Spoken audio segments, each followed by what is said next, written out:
Well, good morning, everybody. Just arrived last night back from NATO, 2 days apart from my battle buddy, so it's good to see him this morning. Good to see you, Mr. Chairman. You too, sir. Where there was a historic outcome. I want to start with that real quick. I think there's so much news, so many things happening that oftentimes big, momentous moments get missed. What President Trump accomplished in NATO yesterday was game-changing and historic. A shift in burden sharing to European responsibility in NATO that most would have said was impossible at the beginning of his term. But he said NATO needs to pay up. They started in the first term, and here in his second term, we've accelerated that. 32 NATO countries committed to spending 5% of their GDP on defense, on actually investing in the NATO alliance.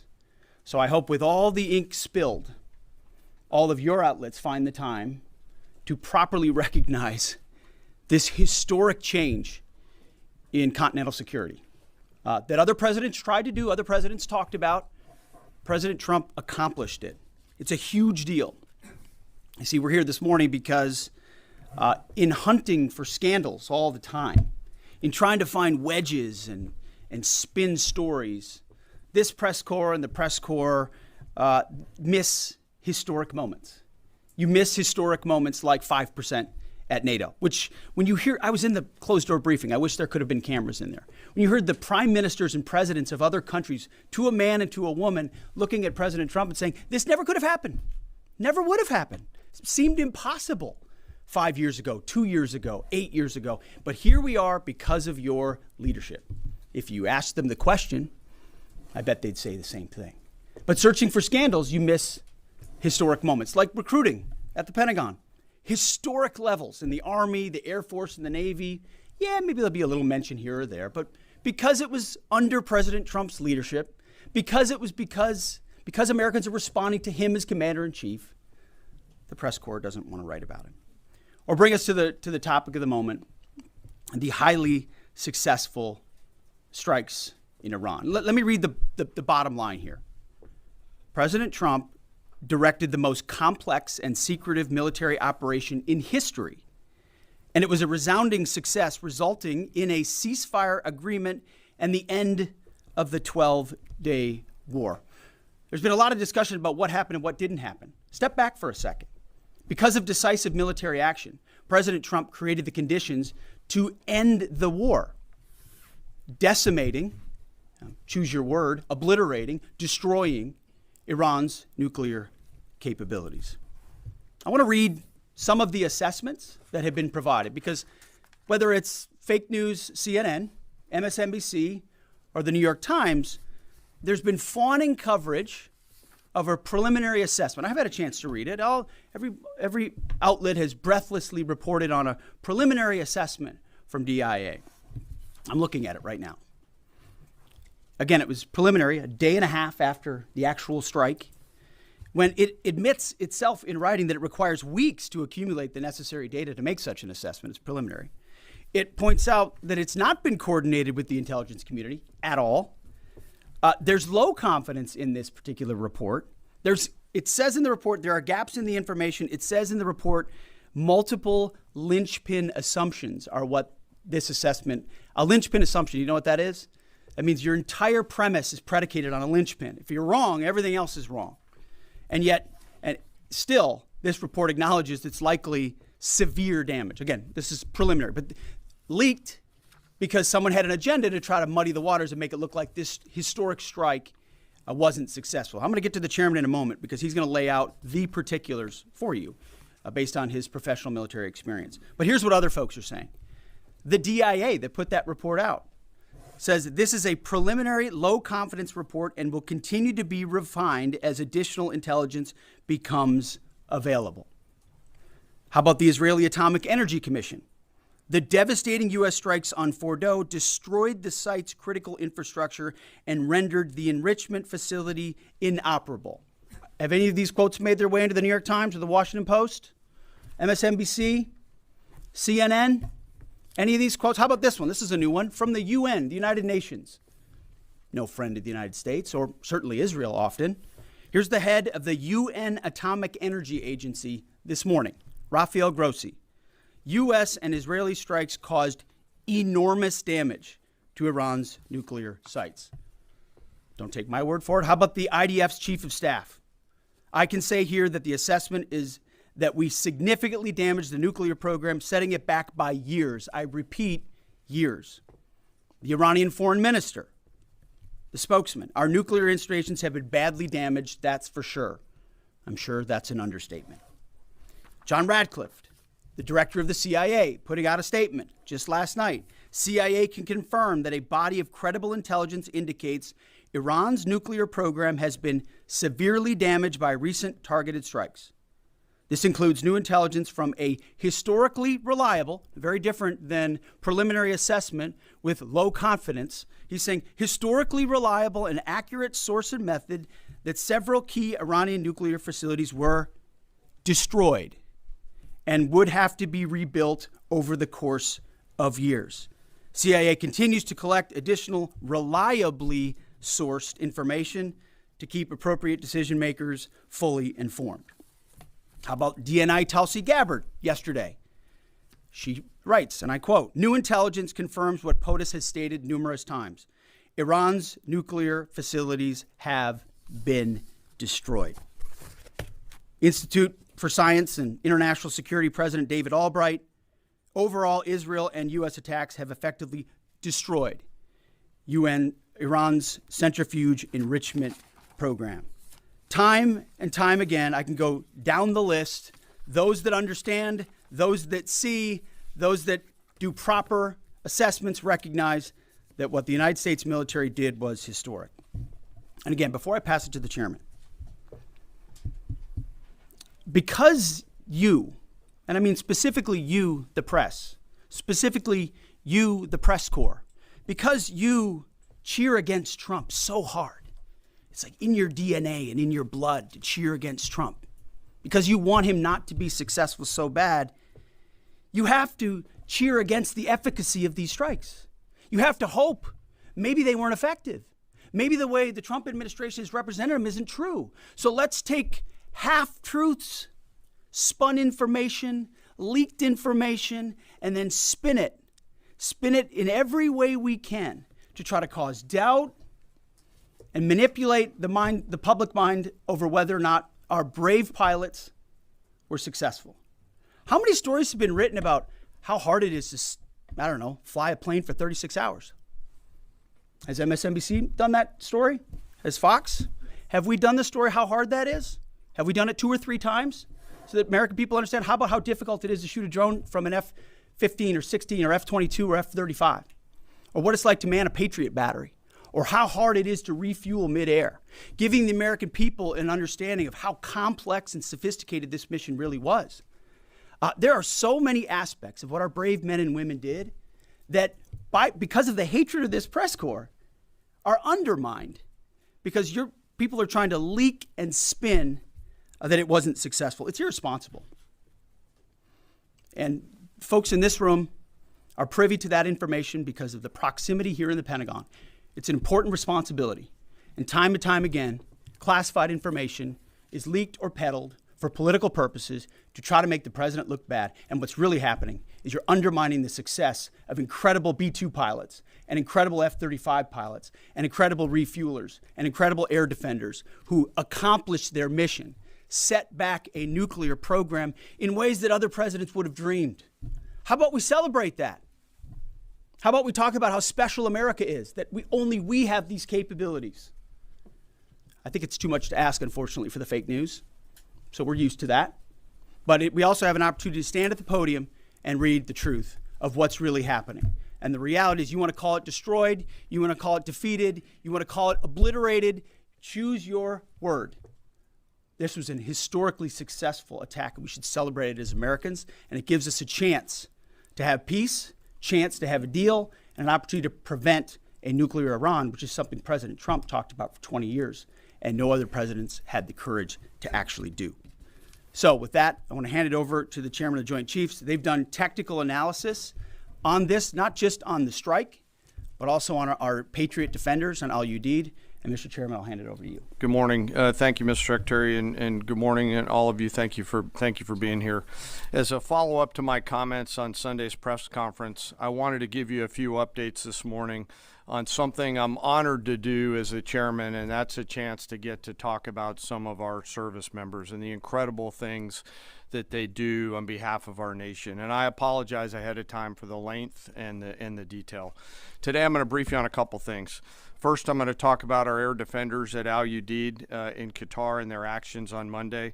Then I'm going to walk you through a little bit about the academics that went into the attack against Fordo, the massive ordnance penetrator weapon, and we're going to show a video that highlights the effects that weapon has. Of course, nobody was down inside the target, so we don't have video from the target. First, on Monday. As the President has stated, on Monday morning we began to receive indications and warnings that Iran intended to attack U.S. bases in the region. That morning, building on the work that CENTCOM Commander Eric Kurilla had done, and on the orders of the President, at Al Udeid Air Base in Qatar and around the region, we assumed a minimum force posture. Most folks had moved off the base to extend the security perimeter out away from what we assessed might be a target zone, except for a very few Army soldiers at Al Udeid. At that point, only 2 Patriot batteries remained on base, roughly 44 American soldiers responsible for defending the entire base, to include CENTCOM's forward headquarters in the Middle East, an entire air base, and all the U.S. forces there. The oldest soldier was a 28-year-old captain. The youngest was a 21-year-old private who'd been in the military for less than 2 years.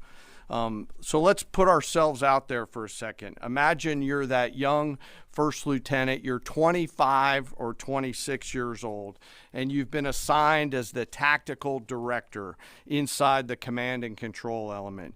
You, at that age, are the sole person responsible to defend this base.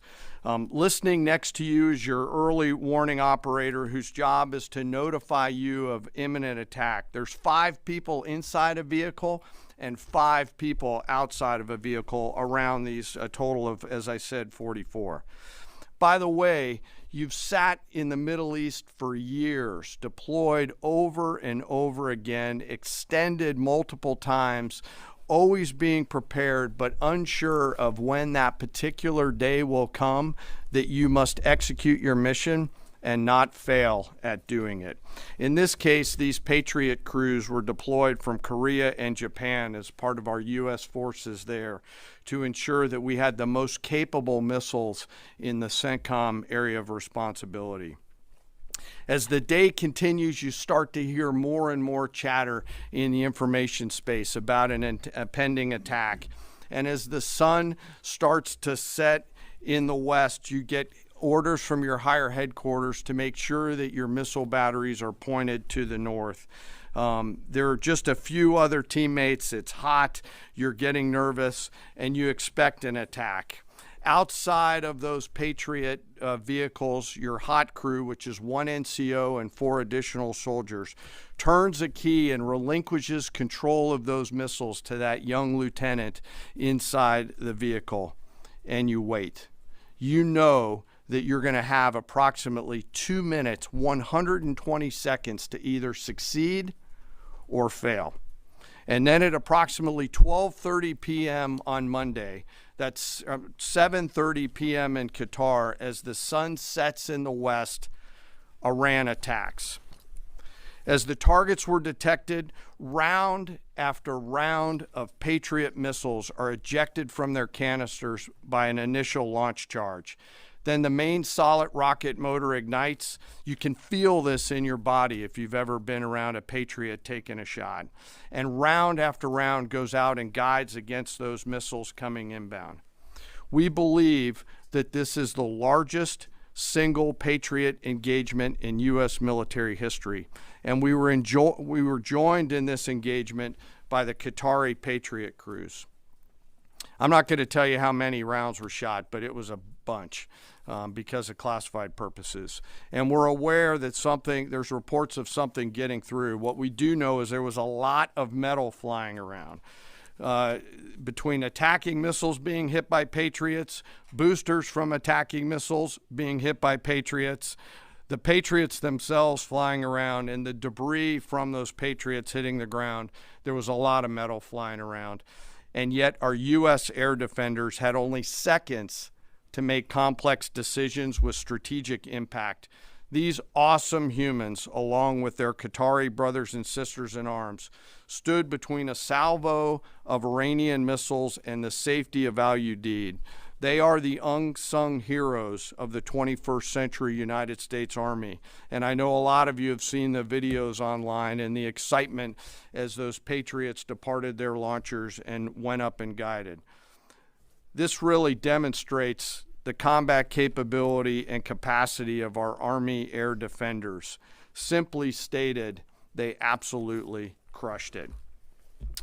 If you'd flip this over, thanks. Let me next move to a walkthrough of the GBU-57 massive ordnance penetrator weapon and share a little bit about the planners who did this and their work on the weapon. First, let me set the stage for you. There's an organization in the U.S. called the Defense Threat Reduction Agency, DTRA. DTRA does a lot of things for our nation, but DTRA is the world's leading expert on deeply buried underground targets. In 2009, a Defense Threat Reduction Agency officer was brought into a vault at an undisclosed location and briefed on something going on in Iran. For security purposes, I'm not going to share his name.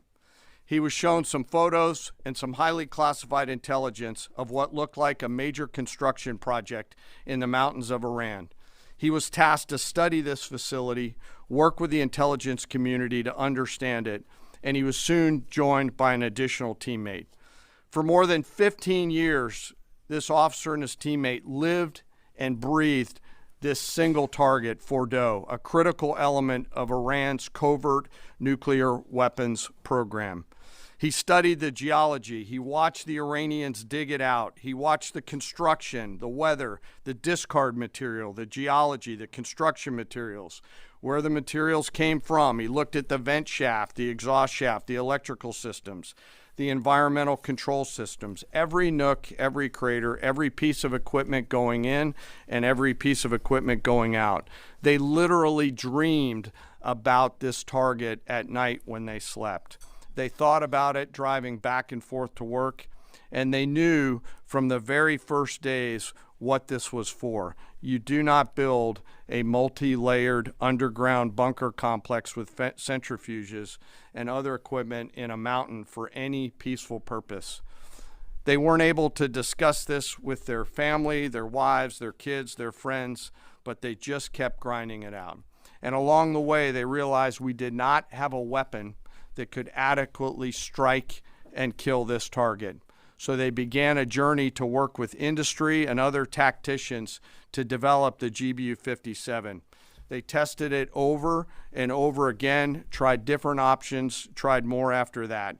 They accomplished hundreds of test shots and dropped many full-scale weapons against extremely realistic targets for a single purpose: kill this target at the time and place of our nation's choosing.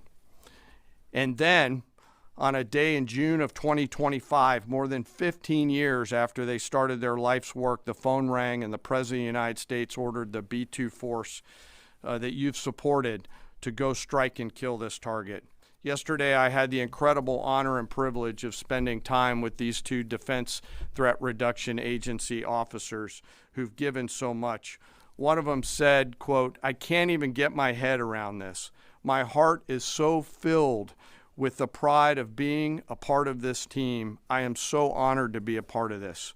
To you both, thank you, and thank you to your families. Operation Midnight Hammer was the culmination of those 15 years of incredible work. The air crews, the tanker crews, the weapons crews that built the weapons, the load crews that loaded it. Before I run through this video today, I want to talk a little bit about weaponeering and what goes into an attack. Weaponeering is the science of evaluating a target. I mentioned all of those factors before that these two DTRA officers had thought about.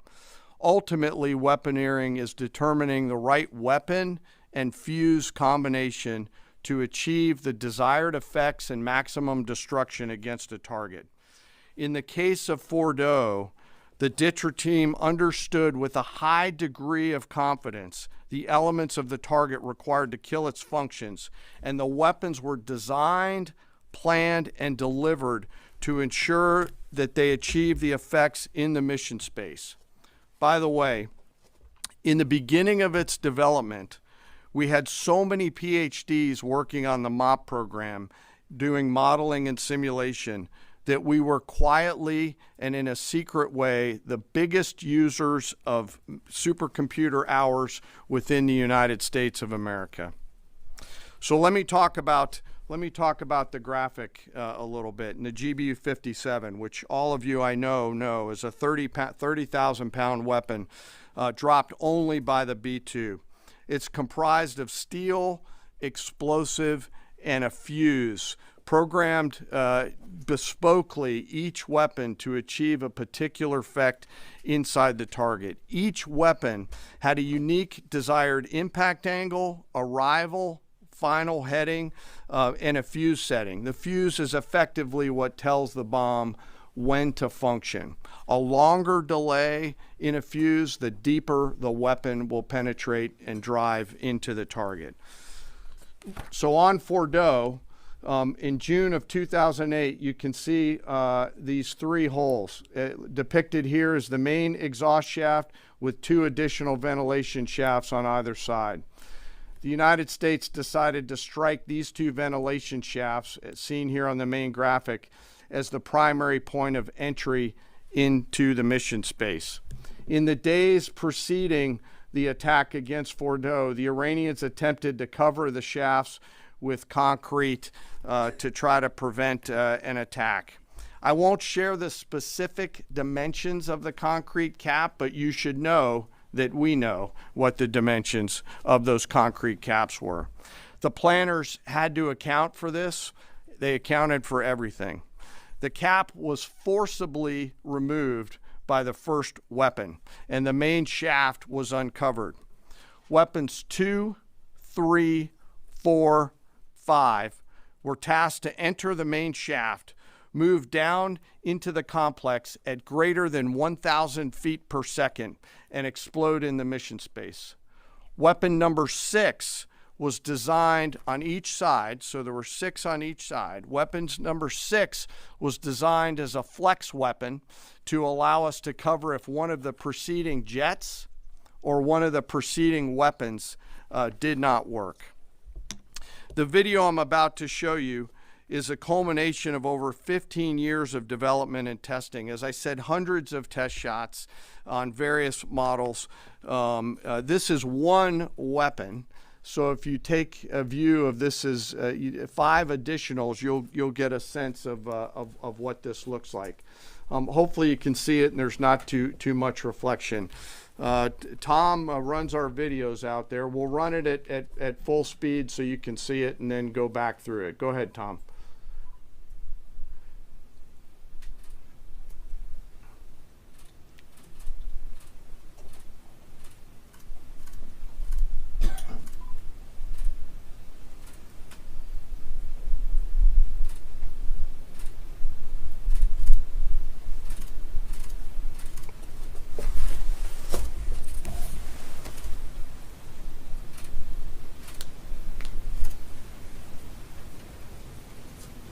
Keep it going for a minute. You'll see inside the mission space.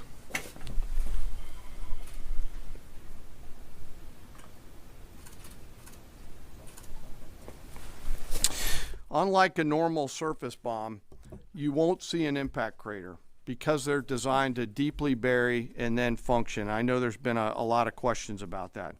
All 6 weapons at each vent at Fordo went exactly where they were intended to go.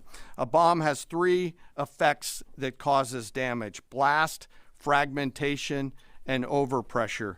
In this case, the primary kill mechanism in the mission space was a mix of overpressure and blast, ripping through the open tunnels and destroying critical hardware. The majority of the damage we assessed based on our extensive modeling was a blast layer combined with the impulse extending from the shock.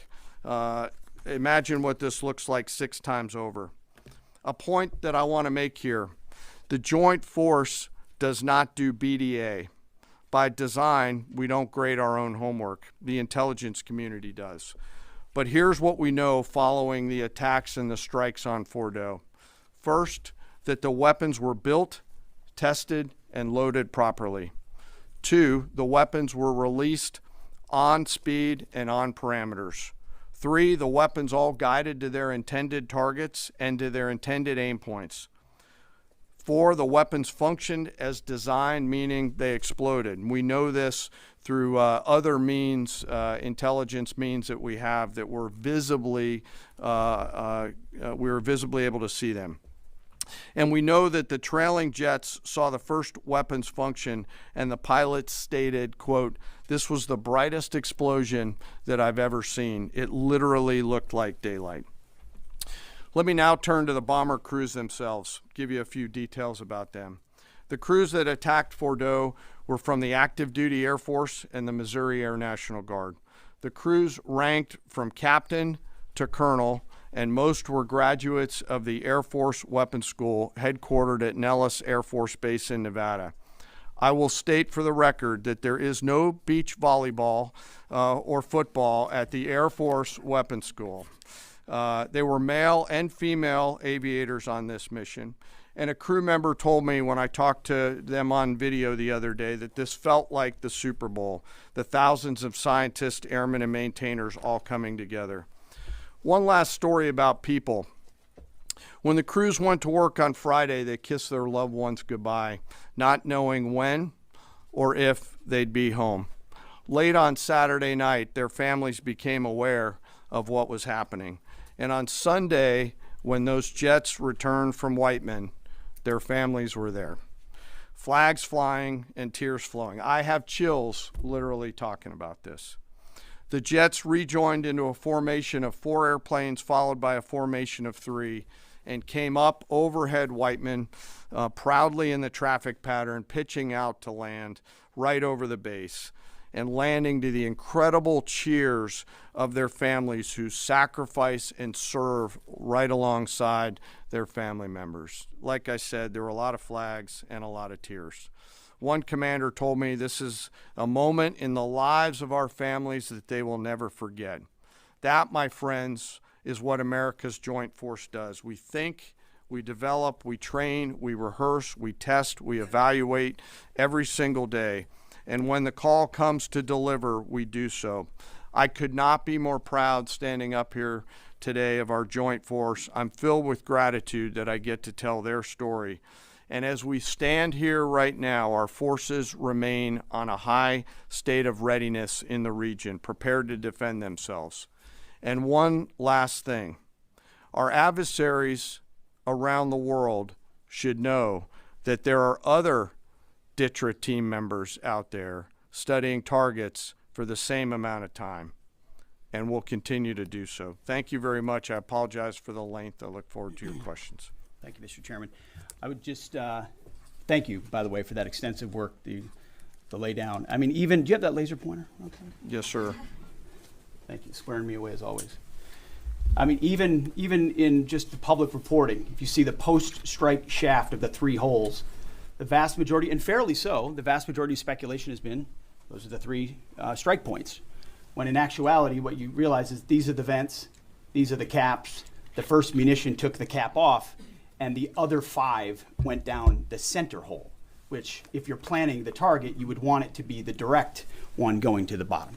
These are the types of things that go into the planning for a strike that the Pentagon would not expect the press corps, the American people, to initially understand. So laying this information out is helpful. But it's also why we ask for a beat.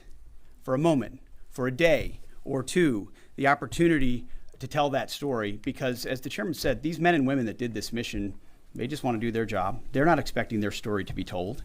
They're not expecting the glory. They are grateful for the flags and the hugs of family. That's why they do the job. But they also know they were a part of something historic. We know how historic it was. The chairman does. I know. Our staffs know. And so that's why we are, and the president of the United States knows. And that's why it's almost personal when we see the way in which leaks are used to try to disparage the outcome or muddy the waters about the impact of what happened without being responsible with information and allowing the professionals to assess and provide that information just like the chairman did. So thank you, Mr. Chairman, for that information. And we welcome a few additional questions. Yes, sir. General, on Sunday you said final battle damage will take some time. And you also said, I think BDA is still pending, and it would be way too early for me to comment on what may or may not still be there at the nuclear facility. So that was just over 3 days ago. So what has changed? Would you use the term obliterated as well? Sure, like I said, we don't do BDA. I'll refer that to the intelligence community. And You're talking with them. I mean, what changed in the past 3 days and make you so, you know? Sir, I think I think I explained what changed. There was a great deal of irresponsible reporting based on leaks, preliminary information in low confidence. Again, when someone leaks something, they do it with an agenda. And when you leak a portion of an intelligence assessment, but just a little portion that makes it seem like maybe the strike wasn't effective, then you start a news cycle, whether it's the Washington Post or Fox News or CNN or MSNBC, you start a news cycle that starts to call into question the efficacy. No, that's why.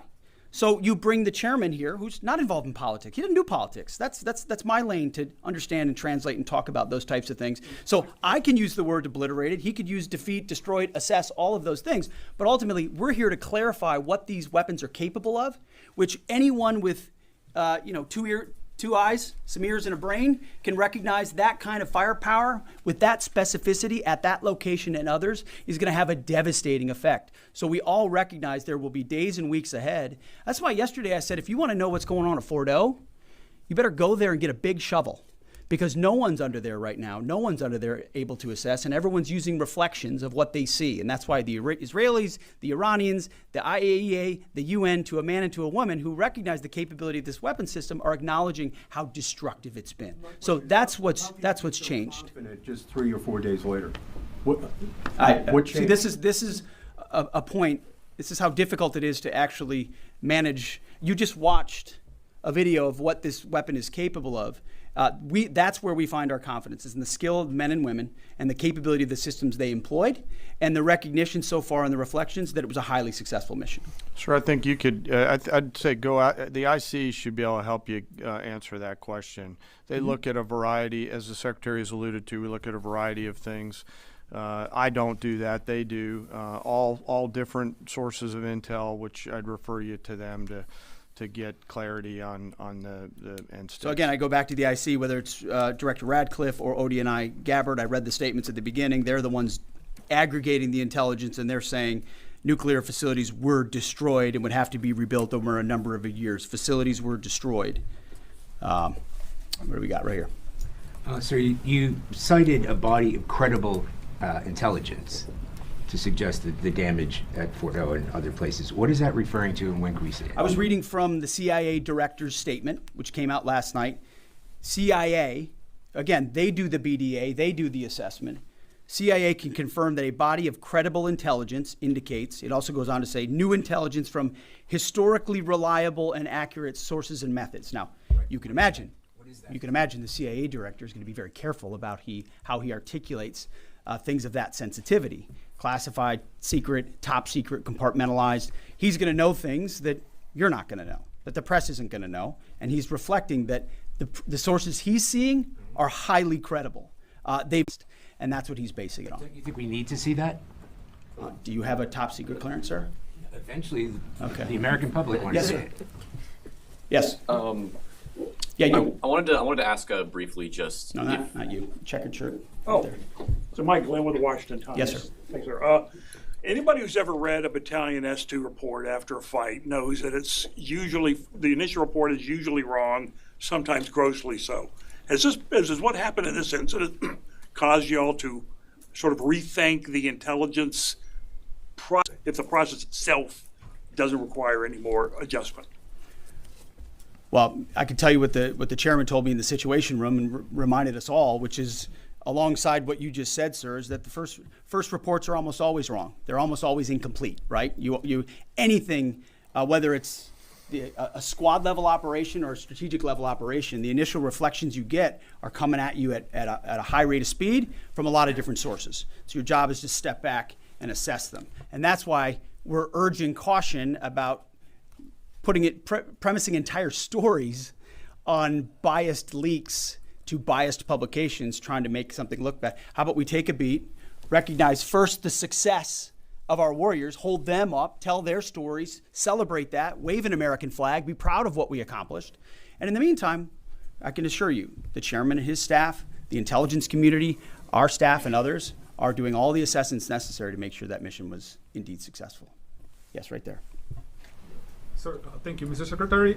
Iran has recognized that their nuclear program was indeed severely damaged, but they also said that the U.S. strikes only strengthened their ability and their determination to complete their nuclear program. How do you respond to that, sir? Is that a provocation from Iran? Well, I would say Iran's going to have to say a lot of things right now in order to bolster their image, especially internally. You know, in the media, there's a lot of things they'll say for domestic consumption. But we're watching very closely what they do. Again, that's the intel community. Our job as the chairman, the chairman laid it out so beautifully. Our job is to be prepared. And how proud are you? How proud am I? I didn't know the full story of those men and women 15 years ago who've been pointing at that target. That makes me proud to be an American. That's an awesome story. I hope we can tell more aspects of that in an unclassified way in the future.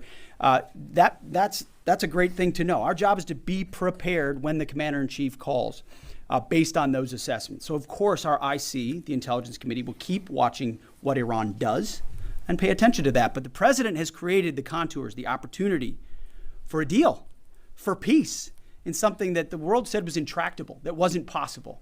And we got that peace, that ceasefire, that option, because of strength, because of his willingness to use American military might that no one else on the planet can do with the kind of planners and operators that the chairman just laid out. Yes, sir. Right there. Yep. Me, sir? Just a quick question. There's public imagery available saying that highly enriched uranium was moved out of Fordo before the strikes. Is that accurate? Have you seen that? And Mr. Chairman, a question for you. Have you been pressured to change your assessment or give a more rosy intelligence assessment to us by any political factors, whether it's the president or the secretary? And if you were, would you do that? Yeah, well, that one's easy. No, no, I have not, and no, I would not.